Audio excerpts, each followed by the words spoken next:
Hey guys! All right, just getting situated here. I'm a couple minutes late, but it's been a really big week. So many things have been happening, and yeah, it was a wonderful week because my mentor came to town. So I've been riding with Charles for like forever, over 30 years. And when he said to me, I think we were talking on the phone we were doing these talks about going over one of my favorite books, which I call it's my Bible, Dressage Principles Illuminated by Charles DeComfey. It's like such a great book. It's actually, I have it right here because I am preparing for my lecture tonight, which I'll talk a little bit about that too, because I'm really excited. But the weekend was so great. Like Charles and I had been talking earlier in the summer, and he's like, yeah, I'm traveling. And I was like, okay, so if you are getting on airplanes, then you are getting on an airplane to come here. So yeah, he was in really good health, and he did 4 amazing days. Like, gosh, he's just amazing. Talk about life goals as far as what I want to be like when I'm in my 80s, my early 80s. Unbelievable. So it was probably my favorite visit I've ever had with him. He stays here in the house with us, which is really special, and we have a lot of wonderful conversations. At one point we were both laughing so hard we were crying. He's just such a special human being. Not only is he a complete master with horses and teaching, and I work every day to emulate his grace and eloquence and patience and knowledge and good humor. Like, I just am impressed by him every time. But then we come down here and we're watching TV together. I think one night we watched Rick Steves. We went to Budapest, Hungary, because of course we can't travel. So Rick Steves took us to Budapest, and that was really fun to sit with him, who grew up there. I lived there for almost 2.5 years on the Buda side of Budapest. So that was fun to see all those wonderful things and talk about his palace and where he grew up. And, then we started talking about the war, and that's amazingly powerful.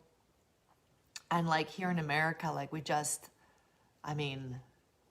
don't have any idea what that would be like.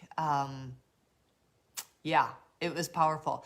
Because then, of course, the next night after he taught the whole day, the first 2 days, he did 8 lessons a day, 40-minute lessons, 8 lessons. Me and my clients rode as many horses as we possibly could.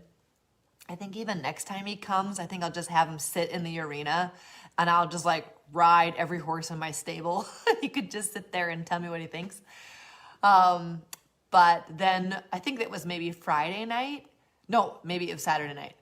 After he did these amazing lectures in the morning, and we were live streaming even in Australia. It was an amazing event. And thank you to Cerise and Catherine and their team for making that happen. You guys can still purchase that because it was amazing. We did lectures in the morning and then a riding demo before lunch. And then we went in the afternoon, we had the instructors get involved. So we met so many nice people from so many places. Cindy and Tammy from Colorado, and Reggie from Arizona, Patrick and Lisa came from Wisconsin. Rick was there from Ohio. It was so great. It was so fun. So then in the afternoon, we all spoke about like what we were seeing, how we wanted to change it, where was it caused from, what was the symptom, what was the real reason the horse tossed its head. And we just really broke it down. And so, at the end of the day, it was like, okay, what does everybody want from this event? And everyone had said, I want to get into Charles's brain and just to see how he analyzes and figures out what's the biggest thing that needs fixing. So that was a wonderful event. But then again, at night, we would come down to the house and I would continue. I had to ride always a couple horses after the clinic. So I'd come home and the wonderful husband, Richard, would cook a wonderful meal for us. And then Charles and I would be laughing and telling stories. But then we watched a show on Hitler and the SS Army and the underground communication. And I can't really explain the feeling of sitting next to someone who actually lived through that was incredibly powerful. And to just hear his stories on how they were living in their palace and the Nazis, had come but the SS Army was like, whew. I mean, the Russians were, wow. I mean, to hear him tell the story and then how he got out, and it's so painful, he doesn't really even talk about that part exactly in much detail. But then he had to buy his parents and bribe his parents out of the country. It was powerful stuff. We talked a lot about training horses all weekend, which was amazing. But then to, talk about art and talk about, the Age of Enlightenment and the Baroque era, and then looking over Budapest, and then talking about how his life changed as the SS Army came to town. I mean, it was an amazing weekend. So we're all going to make this available in the Academy because it was epic. He was so good. And we had all kinds of different horses in the clinic. I rode 2 Apollo. I think I shared a video here. And then Denali was amazing. Huge change again. And then we had a little 4-year-old in the clinic, a 5-year-old in the clinic. So it was really fun to see young horses, old horses. Charles creates magic in 40 minutes like I have never seen anyone ever do that. Amazing. So I think we're gonna do it a little bit different next time because it works better for our program to ride our horses in the clinic the first 2 days and then they can have the next 2 days off. So that was worked best for us. Otherwise we've got 22 horses to ride before the seminar, at lunch, and after the seminar. And I know I have lights in my arena, but it makes for an exhausting week, really, preparing for the clinic and all of that. Everything was clean. I mean, my staff did an amazing job. Ashley, Jess, and I rode horses everywhere all the time without missing much of the clinic because, of course, we love to watch as much as Charles as possible. But I think next time we do this, which we are looking to do it in June of next year, 2021, everybody wants to get inside Charles's brain the first 2 days. So we're thinking about making the seminar the first 2 days, and then people just want to watch the magic happen. So I think we're going to probably do that in June, and just bring your riding pants because I might have horses for everybody to ride because we won't be able to get them all. So we're already making plans for next year. We're going to create in the Academy that you don't have to be a member of the Academy, but of course you should be. But you can just purchase all of those things outright. So you can buy the lectures and the instructor seminar piece, which in the afternoon we had demo horses and demo riders, 2 and 3 at a time. So we could sort of speed everything up and get going on that. really analyze, it's the whole diagnostics of like, I need to diagnose what's the biggest issue.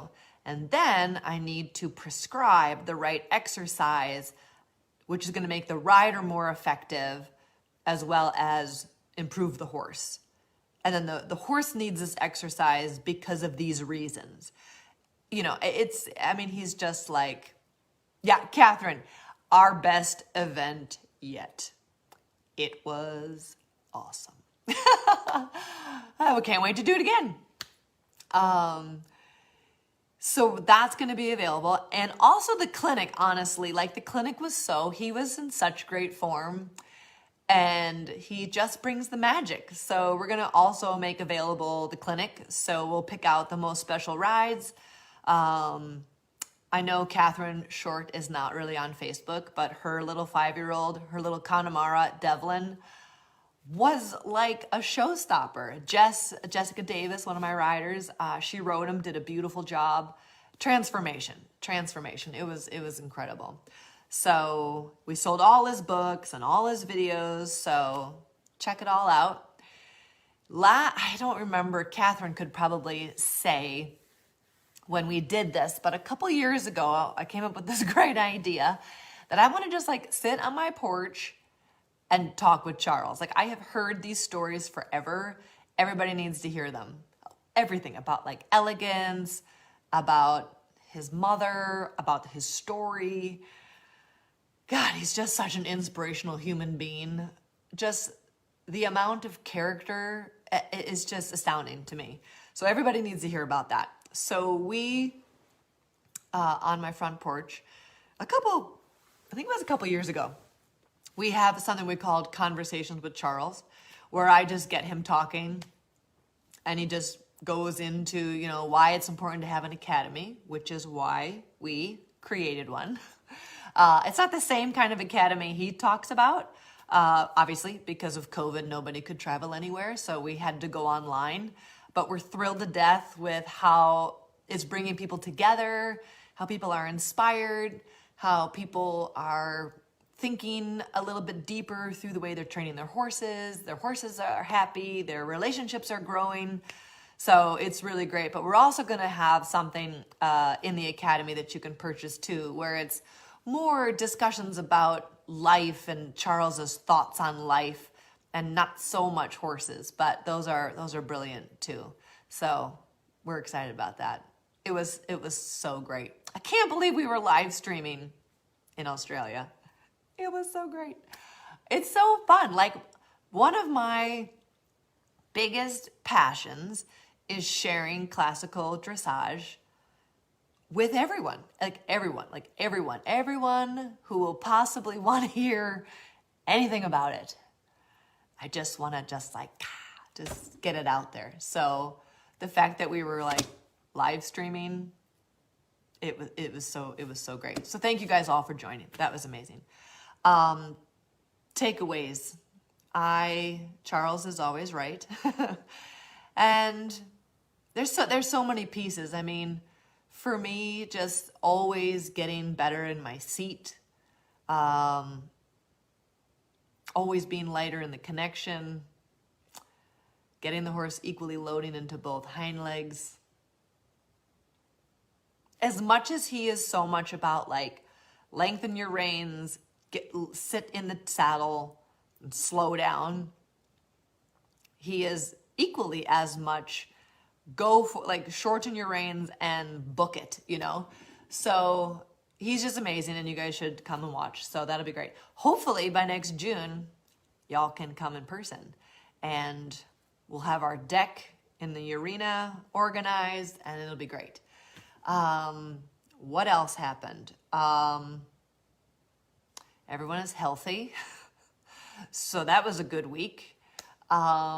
We've had a couple of exciting vet checks this week. We're gonna have a couple of really exciting announcements soon about some really special horses going to some really special people. Really excited about that. Eric came over and we did some beautiful filming with the drone. I think I will post some videos because Gideon He was hilarious. And I have figured out that the drone will make a very good schooling piece for the Piaffe and the Passage. Not so great on the tempi changes, but for the Piaffe and the Passage, just get yourself a little drone and fly it around, maybe like 15 feet away. That seemed to be like the hot ticket. So Gideon was great. But we got some really fun interviews and some beautiful footage. The trees are beautiful right now. And it was before the rain. And yeah, that was great. And then yesterday, we're so grateful to Kim Gentry, who came. And literally, we were in the arena from like 8 o'clock in the morning till like after 7 p.m. So good thing we got lights because it was amazing. We're gonna do something like somehow in the academy because it is astounding. Horses with tongue problems, horses that pull, horses that don't want to pull, horses too strong on one side. I mean, yeah, we got to ride them better and we got to sit better and, you know, all the things. And I am excited about my lecture. I'll go into that in a minute about balance. But the bits, like Kim was amazing. She comes with like these suitcases of bits, like, oh my God, so many. And we just get to try them on. Nope, don't like that one. Try a different one. Nope, she does not like this one. Put in a different one. Oh, she loves this. What else do you have? It was totally great. And so it was a long day of bit fitting. It's been long days lately, but not because anybody's sick or colicking. So knock on some wood. We're all still in good shape. So yeah, it was a great week, and I'm so excited about my lecture tonight. And I'm not sure how long I'm gonna be able to stay on here tonight.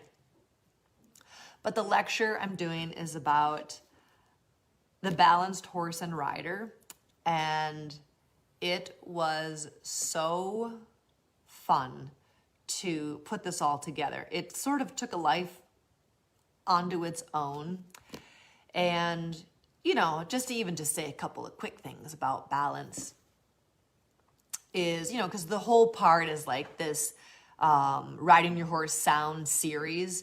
The first one last month was about why it's important to put your horse on the bit, because we have to allow the horse to carry us in a way that doesn't cause him pain.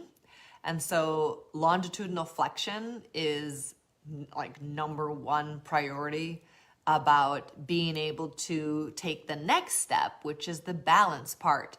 And let me see if I can just pull up my little note here. I don't know if you can see it, but there's a little picture right there of 4 little horse hooves. So that is being stacked up on all 4 corners. And I know that sounds like a really easy concept to think about, but like really, when you think about the horse's 4 hooves, and that first and foremost, what we really want is that the horse is equally balanced over all 4 feet. And in those feet, like the horseshoe, I actually have a coaster here because I'm that girl. So like all of these nails on this shoe need to like hit the ground the same. So you don't want the horse like over on this toe or hitting on the outside, or, you know, it has to be like clop, like boom, like right there on all 4. Because when you first have that, then it's going to be possible to step by step, year after year, minute after minute, work towards that ideal of that levade idea. And Charles did some handouts for us. So there's the levade. Ooh, that's a good one too. But this one's really seated. I mean, that horse is almost sitting on his hocks. I mean, amazing, right? This is the ideal for collection. Oh God, it's just amazing. I mean, it's really amazing. And like, because we don't go to the Spanish riding school and we don't train airs above the ground and things like that, it's easy to forget that that is past piaffe. Like beyond piaffe is this idea of this lavad. And the horse on two little hooves this size is supposed to hold its 1,200 pounds up, balanced on those 2 feet. Like, whoa, amazing. So yeah, it's really got me thinking this whole week, and all through the clinic I was jotting down my notes because I'm also a note taker. Just how do we create that, you know, and what is balance, and where does the horse need to be balanced, and what does it look like when he is balanced, and on the other side of that, what does it look like when it's not balanced? What does it even sound like when it's not balanced? Sometimes I just listen to their hooves and I just want to feel that that rhythm is really repeatable and cyclical, and there's no one really heavy foot, you know, happening. And, you know, then I got into, okay, then what's a balanced rider? You know, and it's so easy to like, oh, I mean, it's not easy. None of this is easy. But like the whole idea of like a balanced rider, and where do we feel it in our torso? What should that feel like in my seat bones, in my legs, in my reins? Like, what is that balance? But then, of course, because this is who I am, I went into like a whole nother 2 pages, 2.5 pages, about like other things in riding, you know, like your imagination versus reality. Like, does that match? Like, is that balanced? Like, I always say to my riders and trainers that, well, you have to kind of have an imagination so you can train the horse with inspiration. Where are we going? Where do I want, in my grandest dream, where do I want this horse to go? You know, and then I have to make sure that, again, this balance of like, well, I'd like it to go to the Olympics. And it's like, well, it's like 13 with an old suspensory and really 2 different front feet, and it sticks its tongue way out, and it's only 3rd level.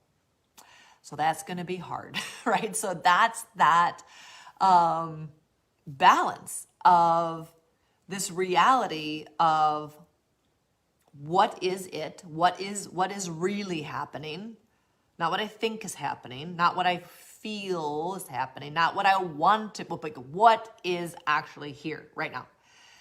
And then like to mix that with the imagination. A lot of times I have people call, if we're selling a young horse, it'll be like, does it have Grand Prix potential? And it's like, yeah, because it's like 3 and who knows what's going to happen in its life. But then the question is like, do you have Grand Prix potential? Like, are you in good shape and your back is good and you just whatever, you know, like whatever's going to make that be a Grand Prix rider for that person. Like, is that possible? You know, what are the obstacles to overcome to get that to happen? So yeah, I really went into this deep, because then it even got into like, for the balanced rider, like driving versus patience. And by drive, I meant like ambition. And so that got into a whole thing of like, when do I push it to get the next best thing? And when is it the moment to like leave it alone and come at it a different way, a different day, you know, whatever. I do think one of the last pieces of the lecture tonight is an interesting thing that I'll leave you guys with, because I've had this conversation with a couple of my students, and it's the idea of like, again, like this balance of knowing versus questioning. And of course, everything needs to be in balance. Like everything needs like its yin and its yang and its harmony with both sides, because that's, a balanced life as well. And the thing about this knowing versus questioning thing is I think a lot of amateurs and any of us really learning in the beginning, do a lot of, well, I'm not sure I'm doing it right. Ooh, I think I did that wrong. And like you ask for something and the horse like doesn't do it. And then you stop and you're like, oh, I think I did it wrong. Ooh, I did it wrong again. What did I do wrong? Oh, how can I do that better? And the horse cannot, a lot of times we think they can read our minds, but not in this instance. This is like, he's like, what do you want me to do? You asked me for something. I did not do it. And then I did not get held accountable for anything. And so maybe I didn't do it. And maybe that was right because the pressure went away, right? And the rider is coming from like such a wonderful place of wondering, like, did they do it wrong? I think they did it wrong. Oops, I don't think my outside leg went back far enough. Oof, I asked him to canter and my outside leg must have not gone back far enough. Did it go back far enough? And by that time, the horse is like, I do what I want. Like if you don't know what you want me to do, I'm just going to do whatever I want to, which is usually like involves less energy, but it's like, we have to be able to be in control. We have to be able to drive the horse forward. That's all part of the who's the alpha and who's the beta. And so it's always this interesting place of like your conviction of like, we had this in the clinic with one of my dear clients who is like improving like amazing. I don't know if Catherine's on here tonight. Oh, there she is. Hey, we're talking about it. He doesn't like to pick up the right lead canter, and she doesn't really like to pick up the right lead canter either. But when even we're questioning it from this good place in our heart of like, I don't think I did it right, the horse just learns to like, you're not going to make him do it. So then they, just stop doing it. And then they do a little less, and then they do a lot less, and then they're not doing anything you want them to do. And then they come up with their own ideas, which is usually never a good idea. Don't run out the door. Don't spook at the birds. Whatever they're doing. They're doing whatever they want. And so this idea of this conviction, I remember I had this wonderful, nice lady come down when I was teaching in Tennessee a couple of years ago. And she came down in her little snaffle bridle and no flash and really soft reins and, no boots on the horse's legs. And, she's like, I really want your help with my one-time tempies. And I'm like, oh, okay. She's like, maybe you should just get on and you should do it. And I'm like, oh, I'll just warm up a little bit and see what you're doing. And she's like, I don't have any idea what I'm doing. She's like, I'm not a dressage rider. She's like, I do Pirelli. She's like, I trained this horse from the ground and then I got on it and I thought, well, I'm going to do some dressage. And so then she decided to like teach it all these things. And the thing, it was amazing. She didn't know if she was right or wrong. She didn't care if she was right or wrong. She saw it on a YouTube passage. She taught him how to do that. She saw on Piaf, she figured out how to teach him that. So now she couldn't do the one-time tempies. She's like, I think maybe you should get on him. And I'm like, I'm pretty sure I'm not going to be able to do them how I would do them, because her conviction that she knew she could train that horse, and she just fiddled around. She didn't like right or wrong or from the book or not from the book. Like she just followed her feel, went on her conviction and trained that horse. And it was awesome. She got her one-time tempies and, it was awesome. But it just was a moment of like, we all are trying to like follow the book and like, ooh, my leg wasn't back 1 inch far enough. I was like, this lady, she did not care where her leg was. If she thought to canter, that horse better canter. And I just love that. So I want to toast tonight. Here we go. Toasting tonight to finding your conviction, whatever that might be. Finding your balance, whatever that might be. I hope you join us for the lecture because I think it's going to be a really good one tonight. I'm really excited. So until then, I will see you soon and make it a great week, you guys. Take care of yourselves. Bye.